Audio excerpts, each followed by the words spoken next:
ढेर दिन से खेला बेला देखा चल से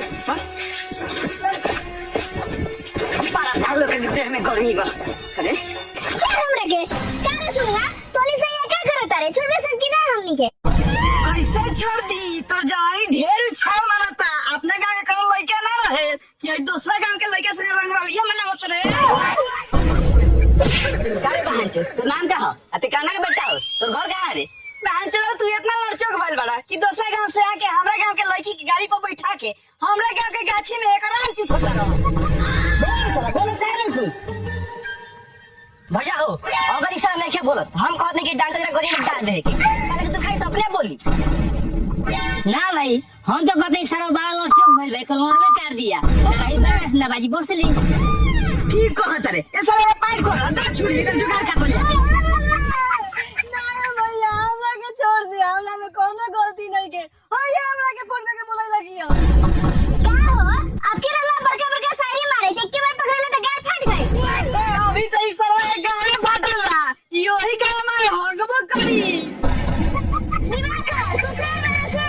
तोरे सामने कुत्ता भी लगे क्या औकात बा दिखा दे अपन ताकत ना तो हम समझब कि हम एक मोर सुना मौका से प्यार कर ले बानी ए बसे चुप एक और बस पूरी फिल्म ना कि डायलॉग मार ले बारू जिंदगी है जिंदगी साला 3 गोरा 1200 एक आई को फट मारियो सर तो गांव में फूक दे पर निकल गई ए भैया हमने के छोड़ दे आज के बाद ऐसा गलती ना होए आज नो मोबाइल से वीडियो रिकॉर्ड करले बानी ओकरा के डिलीट कर दे साले हो वीडियो डिलीट कर दी ऐसा मौका बार-बार ना मिलेला ई वीडियो सोशल मीडिया पर धूमना चाहिए ना भैया ऐसा मत करे ना तो हमें दोनों आदमी को मुंह दिखाए लायक ना रहे सब चल तानी के छोड़ दे अब वीडियो भी डिलीट कर दे लेकिन एगो हमार शर्त बा बोली मानी हां भैया और सब शर्त माने खातिर हम तैयार बनी सर बताई कि शर्त का बा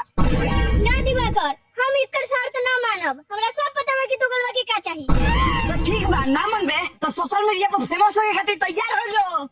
ना ना भैया इरा और सब शर्त मानी बस एक से 2 मिनट हम अकेले में बात कर सकत नहीं ठीक बा जो लेकिन भागे की कोशिश मत करिए ना तो रखले बानी छुरी मारन चला के पीठ में हो जाए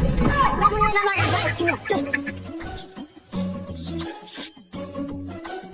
ए भाई कहत नहीं कि जे पे पकड़ा ले चार मेरी गाना तोर मोले लस उन्हें सारा गाना मार दिया का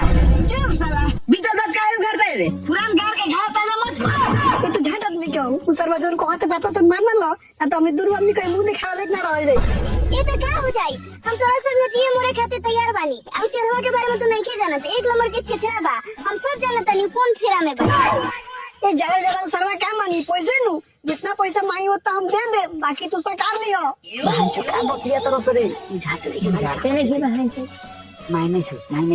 ठीक बा दिवाकर ठीक बा चलो अरे तनी दोनों के राय हो गए हां भैया हमने दोनों आदमी के राय हो गए आई और शर्त माने खातिर तैयार बिया लेकिन रउआ बताई कि और शर्त का बा वाह ई ने भल बा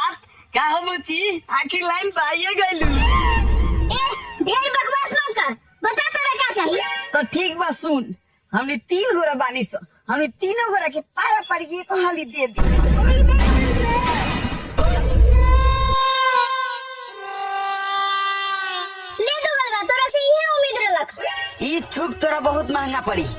ते हमरा मुंह पर अकेले में झुकले है अगर हमारी वीडियो अच्छी लगी तो चैनल को सब्सक्राइब करें, वीडियो को लाइक करें और अपने दोस्तों के साथ शेयर करें। मज़ीद वीडियो देखने के लिए चैनल को ज़रूर सब्सक्राइब करना।